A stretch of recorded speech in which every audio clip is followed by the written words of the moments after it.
So our maths focus for the next few weeks is money, and I asked the class what they wanted to learn about, and they said taxes. I know. And there was a moment where I thought, we're just going to have a discussion. I don't think I could really do any maths really here. And then I had an idea about pockets. No money in there, but just wait for that 10% increase. And so I really struggled because whilst I have a mixed ability ethos in my room, I like to use concrete materials. And so I began with a general discussion about tax. We then talked about various different types of tax and what sort of people worked with it.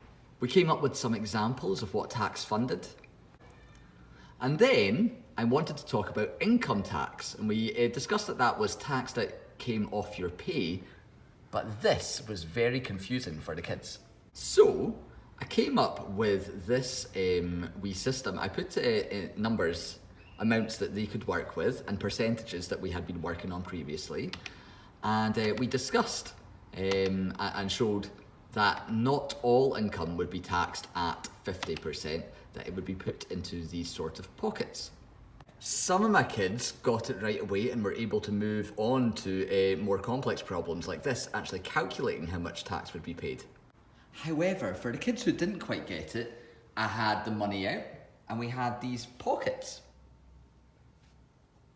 So I explained that when somebody was paid a certain amount, they would start to put their money into pockets as far as the tax man was concerned. So the kids started to allocate money to the pockets, and fairly quickly they were able to show how somebody would be taxed. I'm not going to lie, calculating 20% of £4 was difficult, but we just got a whiteboard, converted the percentage to a fraction, and then divided 4 by 5 to find it would be 80 pence.